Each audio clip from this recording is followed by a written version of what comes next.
Well, welcome everyone. Thank you for joining us on this semi-snowy Tuesday morning. My name is Robin Stanicky, and I'm here with my colleagues, Will Harper, Bill Card, Christian Savage, our membership coordinator, Kate, and Kim Lindhoff from Mid-Maine Chamber of Commerce. And we're here to talk to you about some building resilience with tools and resources that you can use to help your business weather the pandemic, no pun intended. Today, we are recording our meeting, and the recording will be placed on our website for you to look back on, or you can go to our social media page and view it there. To make it easier for you to see our slide deck, you can look at the top right-hand corner of your screen and choose the speaker view, so that you can see the person speaking as well as the screen. And if you have any questions, please use the chat feature. You can enter a question that we can then answer. We'll also have a 15-minute question and answer session at the end of our time with you today. And we also have a web address that you can go to submit a question that you might think of sometime after viewing this session. And that is loans@kvcog.org. So thank you so much for being with us. I'm going to turn this over to Will, and we're going to hear a little bit more about resilience building in operating our business. Sure. Kate, if you could go to the next slide. So what do we mean when we talk about resilience? It's a word that we've heard a lot thrown around and bandied about. But resilience has a lot of different meanings depending on what you're talking about. I've learned about resilience in ecological contexts, where it means that a system can withstand external changes without having to change too much itself. And that's in contrast with adaptation. And so when we talk about business resilience, we're really talking about the ability to deal with these impacts from economic shifts and from other things. And as we're talking about it right now, things like weather, things like a COVID pandemic are things that businesses have to withstand in order to be resilient. And so that can be seen in the short term and in the long term. So in the short term, talking about resilience in the COVID pandemic, doing small things to sort of shift and pivot to make business happen for you. And in the long term, trying to think about those broader changes that maybe we're seeing being provided or being illuminated by the COVID pandemic. If you want to go to the next slide.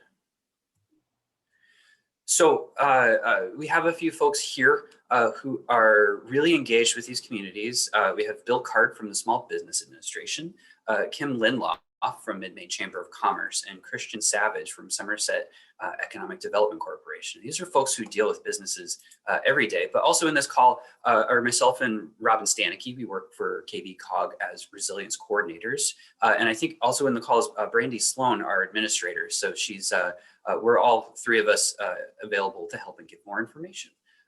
So if you want to advance to the next slide. So we're going to hear a little bit from Bill Card from the Small Business Administration. He has a lot of experience, and we're really lucky to have him. So Bill, if you want to take over.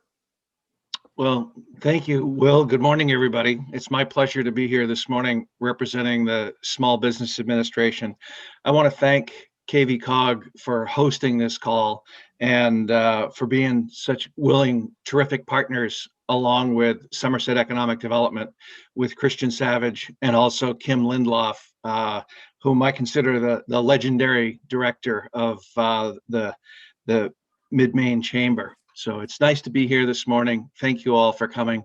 And what I want to assure you of right from the beginning is this, while there's a number of slides here, they're all really what I consider meaty slides. They're specific slides to help you get the help you need to either survive, grow, prosper. If you're starting a business or if you're growing a business, there's plenty of help out there. And so part of our job is to help synthesize that, put it together, and make sure you're aware of everything that's out there to help you. Next slide, please. So our job at the SBA is to start, grow, expand, or recover. And we're actually busy doing all four of those things right now. Given that much of our work is related to the pandemic, but we still have our existing portfolio as well.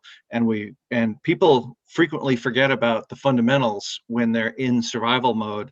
So I always remind folks about the fundamentals, about the resource partners that we have that provide technical assistance, things like that, that are especially helpful in times like this. Next slide, please.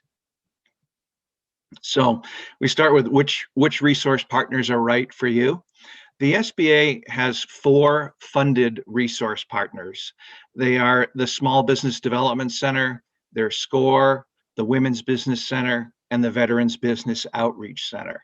And the information on each of these slides is contained for the each of the respective resource partners. But given the COVID situation, all of our resource partners are doing work virtually now. So the web address is likely going to be the best way to contact any of them to request advising or assistance. Next slide, please. So we don't do these in any particular order, but we have the Maine Small Business Development Center. And again, all of our resource partners provide free and confidential technical assistance. That's especially helpful for folks that have been in business a while, may perhaps have been successful and are feeling the pinch. And so we assure folks that what they tell us is confidential. Can we go back to next slide, please? And so, as I mentioned, wow, we're going fast. Can we go back one? Oh, we're right there. No, I'm sorry, right there. Yes. So in the red letters, Maine SBDC.org, you click on that and you click on an icon that says request advising. If you are a new business or an existing business, it'll send you to different locations. And the turnaround is particularly quick. The content is particularly good. And the SBDC is working in conjunction with the Maine Department of Economic and Community Development for the micro enterprise grant of up to $5,000. So folks frequently ask about grant funding. The SBDC business advisors can help small business folks determine their eligibility and help them apply for that particular grant. Next slide, please. And we also have the Women's Business Center. Again, very similar model to the Small Business Development Center, except for the Women's Business Center is staffed exclusively by women. They target women as clients, but serve both men and women.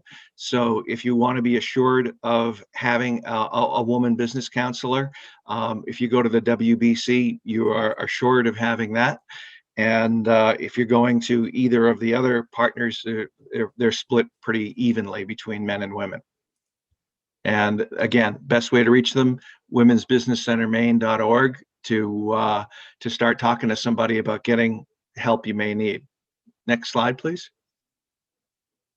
SCORE is another one of our resource partners. And one of the things that I would mention that is unique to SCORE is you can get a local mentor that can help you along the way. But they also have a new platform called Engage. So if you have a particularly unusual need for a specific skill set, SCORE has a national database now of mentors with specific skill sets. So we had a client not too long ago that was asking about hotel reservation management expertise, and that was, for whatever reason, in short supply in our portfolio. But we found a former hotel manager in Michigan who's a mentor, and that person became an advisor mentor to our client in Maine. And so it's worked from here to Michigan to Alaska, all over the country. Next slide, please. If you are a veteran, we have a program called the Veteran Business Outreach Center. It's based in Rhode Island, but has grown to have recently to have staff in Maine. This program is specifically for veterans and family members, and it is the content is similar, but the technical pieces are written by and frequently delivered by veterans for veterans. Next slide, please. So I always start with the technical assistance piece. People frequently think, I need money. I want money. Where do I get money? And if you're having difficulty in your business, if you go and get more money without addressing the fundamental underpinnings, then you'll likely go through the additional funding that you obtain.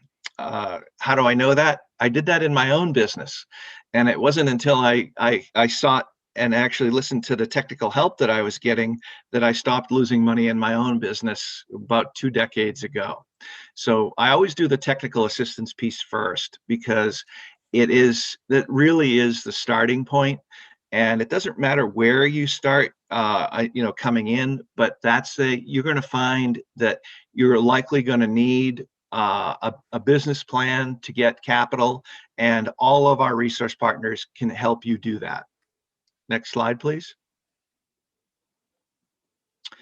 And if what we typically advise folks is, if you have a banking relationship that you are satisfied with, or you like your lender, you're satisfied with them, go with them. They know you, it makes sense to stay there. If you're having difficulty finding funding, the SBA has what's called lender match. And if you, at the bottom of the screen, it shows sba.gov lender match, where you key in what it is you're interested in, and then lenders get back to you directly. And so that's a fairly new, but has been very well utilized, and it works well and folks like it. So if you're looking for a lender, that's a good place to find one. Next slide, please. And many of the folks that we are working with now want to talk about the second and third bulleted points here, the Paycheck Protection Plan and the Economic Injury Disaster Loan. The PPP is probably the biggest one. And while this is not a PPP webinar, what would be helpful, I think, for you to know is that it has been funded again through Congress, and the program runs through March 31st or until funds are exhausted, whichever comes first. We anticipate that funding is likely to last until or near March 31st, but if you are looking for a loan that is intended to be a grant, we would encourage you to contact your business lender to apply. It needs to be through an SBA lender. The other program that is widely subscribed is the Economic Injury Disaster Loan. That is a loan that is designed to be and needs to be repaid, but it is at 3.5% interest rate for small business, for-profit businesses, and 2.5% interest rate for not-for-profits. And you apply for those loans directly with the SBA. I will tell you that we have had 14 million applications for the Economic Injury Disaster Loan. So I think you'll find the PPP and KVCOG and some of the other folks likely faster, but I did want to at least mention that. And if you have any other questions about SBA, you can go to the sba.gov/ME. Next slide, please. I think we cut out our contact slide. Or you can call me at 622-8555. And that's the total of what my slide content. What I would encourage folks is call somebody. talk to somebody, and we all work closely together, and we'll do our best to get you in the right door. And frequently, it isn't a single solution that provides the answer to all of your needs. It's frequently a collaborative solution. And so we're here to help you. And thank you all for coming today. That's all I have. Well, thank you, Bill. We really appreciate you coming out today to talk about some of these really important lifelines for businesses. And as Will was saying earlier, building resilience addresses those short-term impacts that we're all feeling as we move through this pandemic and learn more about its impacts. So this resilience series installment here that we wanted to begin really focuses on some of those immediate needs that you will have as you move through trying to get your business out through the pandemic and through all of the different restrictions that we're currently under. And it is our hope that as we continue to move forward through this series, we're going to be introducing concepts for a more long-term strategy for you. So as we hear Bill going over these resources that are available to you, some of them you may already be familiar with.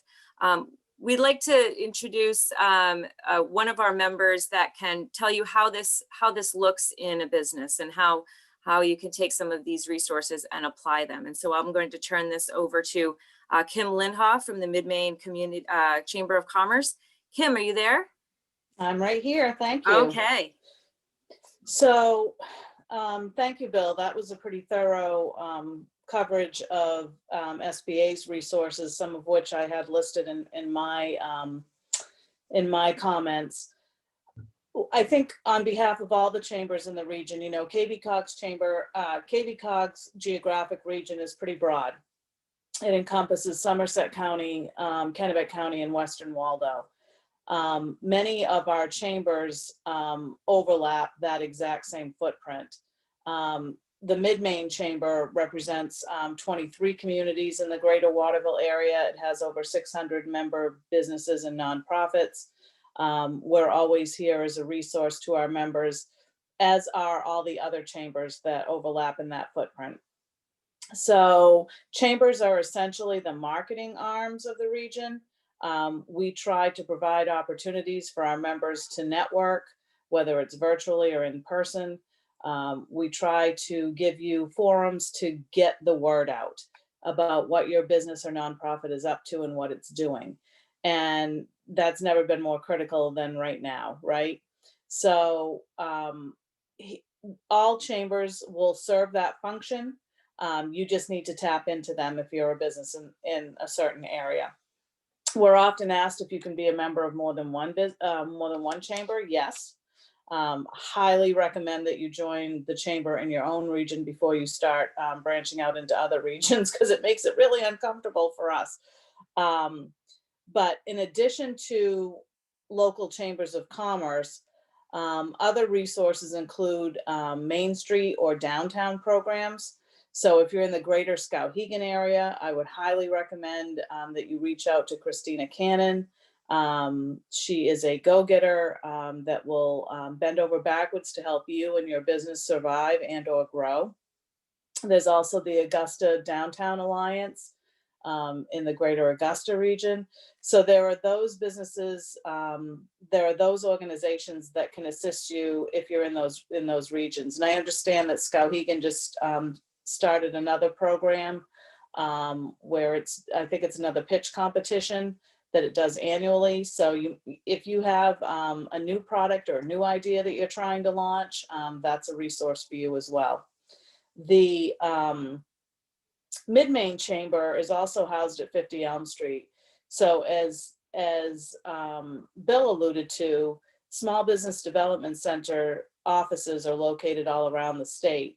And we have one co-located right in our building with us. So it's not manned up right now. You have to do everything online.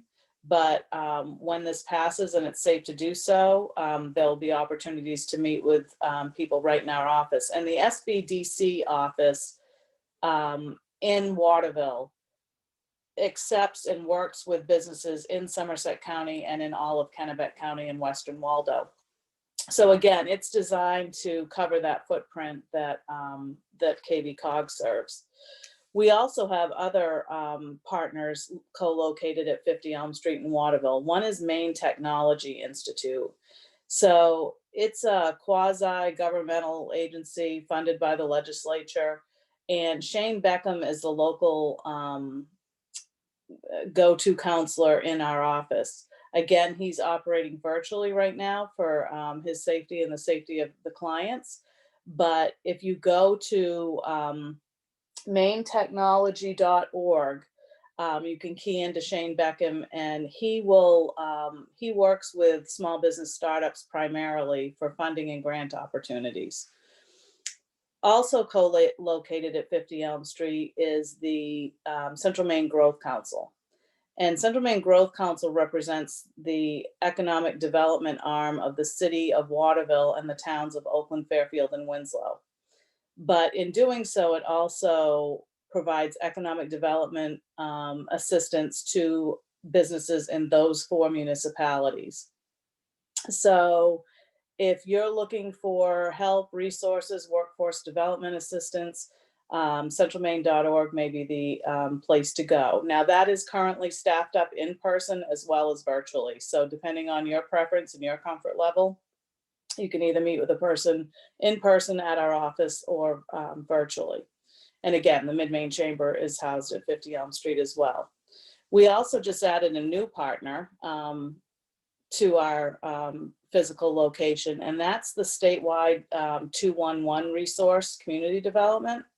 So if anyone has questions on essentially anything, it's a United Way partner, but it's, again, it's a statewide resource. So feel free to reach out to 211 on random questions that you may not know where else to turn, and 211 will point you in the right direction.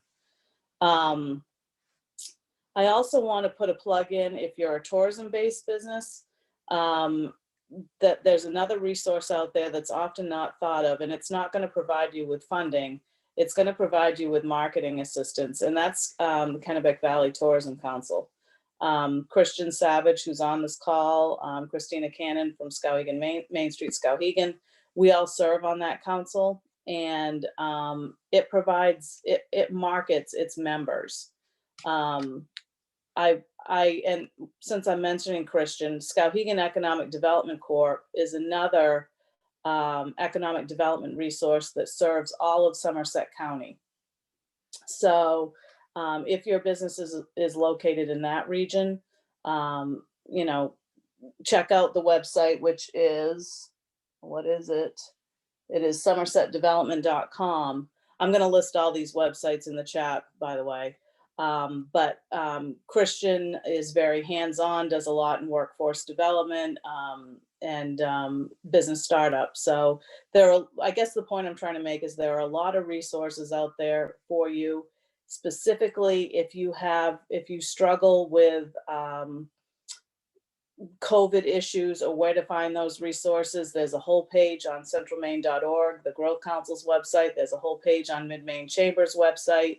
The KV Chamber in Augusta has a page on its website, which is augustamaine.com. So lots of places to turn to out there. But also feel free to send an email to any one of us, because we're here to help. You know, different organizations have different missions and different purposes. So while one might be marketing, one might be funding, you know, but we can at least point you in the right direction. I think I'm going to wrap up there. If anybody has any questions, they can shoot them off in the chat. Thank you. Thanks so much, Kim. We really appreciate that. And if there's one thing that I think I can pull from that is that there are a lot of resources and people ready and willing to help you. And part of resilience building is really looking for those partnerships and looking for how we can work together to be able to share resources, share information, and find ways that we can complement each other's work. So thank you very much, Kim, for that. And I'd like to turn it over to Christian. As you mentioned, Kim, Christian is also a ready resource available for us, and he might have some additional comments to share. Christian, would you like to take that? Sure, yeah. Good morning, everyone. As Kim alluded to, and I think hopefully what you took away from Bill is, and Robin just reiterated, there's organizations out there willing to help, wanting to help, not necessarily sitting back waiting for a phone call, but and Kim alluded, if there's something that the chamber can't assist with, or KVCOG or SBA or myself, SCDC, we know someone who can, or maybe has some funding or expertise or technical assistance that ideally can help you navigate traditional business issues. Not even mentioning obviously the pandemic we've all experienced. So, when Bill said just make a call, and Kim kind of said, shoot an email. I think hopefully that's one of the biggest takeaways from today. It's hard enough navigating typical resources to run a successful business, especially in these trying times. So please reach out to one of us. And if it's not in our wheelhouse, then we know someone who can assist you. My organization, Somerset Economic Development, represents Somerset County. And so we overlap a lot of KVCOG's territory. And KVCOG will do some other programs that I don't do. I have a staff of one, so I can't take on too much, but we represent the town of Fairfield all the way to the Canadian border. Somerset County's 50,000 plus residents. And we do a lot of work in workforce, as Kim mentioned, affordable broadband expansion. We'll have a rollout of that in the next couple of weeks, a countywide survey and plan, and hopefully design and build. So that'll be coming up. We also do micro lending. And this was originally formed to kind of be that gap financing. So as Bill mentioned, hopefully every business or entity on this call has a local bank. And we suggest starting there if you need to borrow any funds, right? And so sometimes you'll need money down or you have this gap in what the institution is willing to lend you. My organization a lot of times can fill that gap. If you need 100,000, the bank's willing to lend you 80. We can come in with that missing 20,000, as KVCOG does in their lending program too. Obviously, this revolving loan fund is some new funding that I think and I hope local businesses will take advantage of. And then we also do business planning, startup. And whatever we don't do, we'll refer out. So I think, hopefully the big takeaway today is there's organizations around willing to help. We all have different expertise in different categories and programs, but we all work together. I think with Bill, we've all known SBA for a long time, right? I think the whole country now is like, okay, SBA. They've done a tremendous job in being the lifeline of business, nationwide. And they offer a ton of great assistance and obviously are managing the PPP, the disaster loans, and the millions literally of applications. So, kudos to Bill and his team and everyone at SBA, because I think they've all put in about 10 years worth of work in 10 months. So I'll leave it at that. And if you guys have any questions, feel free to reach out. Thanks so much, Christian. And thank you for that segue a little bit into some of our financial products that we were hoping to introduce today. And as you mentioned, the SBA really has come to the table with a lot of really great financial resources, including the Paycheck Protection Program and the disaster loan assistance, so that businesses can really respond and they have those large financial needs. The Economic Development Administration is another federal agency that both funds our program and injects money into the economy by helping to prop up some of the small business needs that we have as well. And Christian mentioned that gap loan funding is really important for the same reason that he mentioned. Sometimes you need to get traditional financing, and you're not going to get the amount of financing that you need to cover all of your expenses. Or you might have a non-traditional need, which, as we can imagine, this pandemic has created a lot of those atypical needs and atypical situations that we're generally, quasi used to dealing with. So, so the EDA has actually injected a lot of funds into the community so that economic development districts can lend it out as quickly as possible. And so Will is going to talk to us a little bit about the KVCOG Revolving Loan Fund. And we do have a revolving loan fund that we've had for many years and operates in a very typical lending structure, but this is a particularly different one, and it was formed by the CARES Act specifically to respond to the needs of the pandemic. So we have a little bit of some different requirements and aims of the program. So Will, would you like to talk to us about RLF? Yeah. So we've all heard about the CARES Act that was passed by Congress.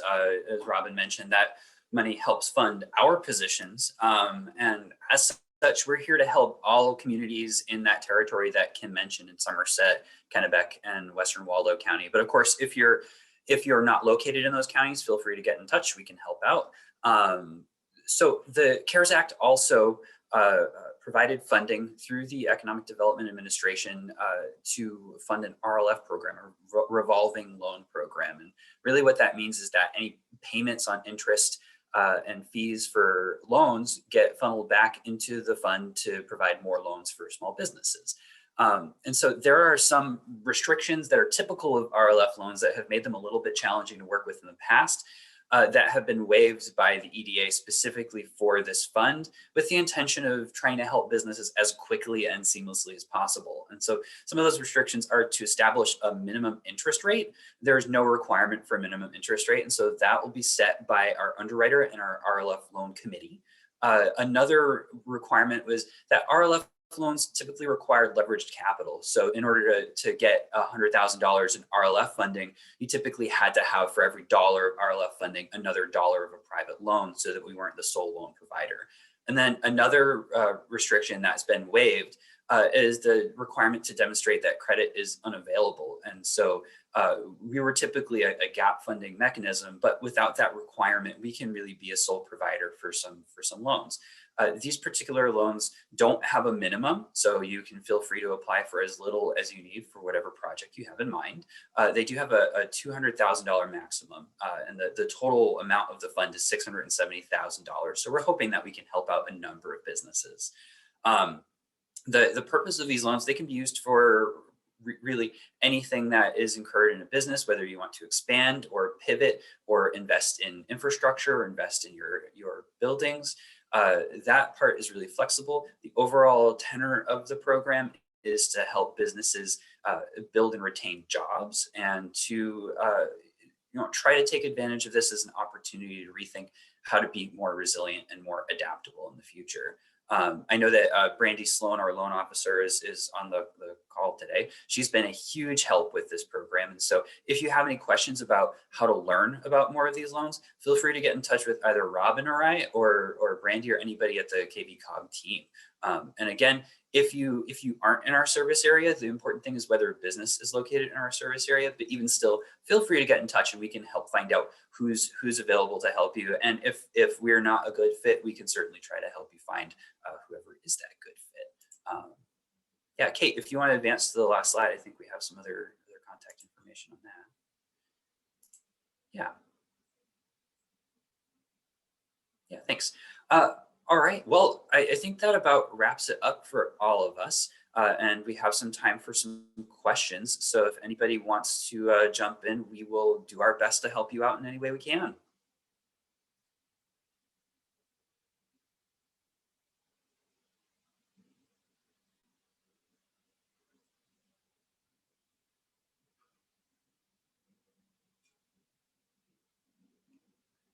Okay, hearing none. I saw that Krista was on the call from Snow Pond. One of the questions that we had about nonprofits taking advantage of the RLF fund is that while this is kind of directed towards businesses, there's no reason why a nonprofit wouldn't be able to apply for these funds.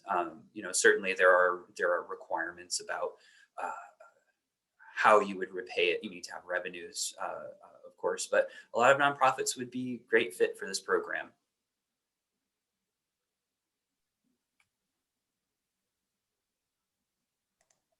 Yeah, and I would just reiterate too, if a business is looking to apply for the second round of PPP, try to, while waiting, right? So, approaching your local bank, just as the SBA is, our local institutions are inundated with extra work. So if you can have all of your information and documentation ready to go, it'll save days, So we've been assisting businesses in getting that, your payroll numbers ready, your taxes. I was surprised a lot of businesses hadn't filed some of their past year's taxes, and we needed that. And so when the bank is on the phone or on an email thread, you have to have everything ready and make it easy for them. And so I would just reiterate, have your taxes in hand and your payroll numbers in hand for that. And obviously Bill can speak to that more, but the local banks, I think, as the SBA did months of worth of work and days. So anything you can do to help them out and expedite your process will help. Sure. Christian, is that the sort of thing that the SBA or the SBDC can help preparing taxes, or is that the sort of thing a business is going to have to contact an accountant for? We don't do that, but and actually, a lot of accountants have been really backed up. It seems like everyone's backed up right now. That or their capacity has dropped a little bit, but I found a lot of accountants are swamped, and it's probably a result of some businesses. Or a lot of businesses inundating them with hey, we want to do this year's taxes and last, and so no, we don't do anything like that. But I would reach out to an accountant either you're working with or have, or look for someone new. But with the PPP, I mean, it's very straightforward. On certain applications, line 13A, on your 990. So it's. To have that ready will save you days. The first round of PPP, we helped a couple dozen businesses and actually got the bank's spreadsheet that they were going to ask. So we had a lot of our clients ready to go, and the bank appreciated that. So great, thank you for that. That's really helpful, Christian. I imagine that most business owners are trying to take advantage of these programs, but then they're also sitting on pins and needles wanting to make sure that they're following all the rules and that they have that reassurance that what they understand or what they're reading is actually correct, especially in this environment of, much of our information is fluid and changing and being updated. And so it's really helpful to have these kind of navigators to kind of get us through the finish line to make sure that we're meeting the deadlines and getting the dates in and making sure that we're getting to the resources before they're depleted even. So we really appreciate you, and for Kim and Bill and everyone who's willing to help our businesses both survive, but also thinking about what this pandemic has offered us as an opportunity to meet more or different needs of our communities. So like Will was saying, this RLF fund is also available for businesses that choose to expand in some way and offer their service either a different way or a different service altogether that has shown to be a big need in the community. So so this is a great resource to be able to think about what the opportunities are for your business moving forward. So I just encourage you all to think about that in both the contexts of how to keep yourself afloat, but then also how to chart new waters. So I could go on with many different boat related, sailing related references, but I won't take you there. But thank you everyone for coming out this morning. Take a look at our website, kvcog.org. You can find all this information on our loans page. You can also find out a little bit more about Will or I and the resiliency work that we're doing. And if you have any questions specifically about our loan product, please go to send us an email at loans@kvcog.org, and we can answer any questions you have, get you started on the application process. Will and I can give you some technical assistance if you need that, and we can guide you through the process to get you the help that you need. So All right, does anyone have any last comments before we go? All right, hearing none. Everyone have a great morning and join us again on the next installment of our Resiliency series. Bye-bye.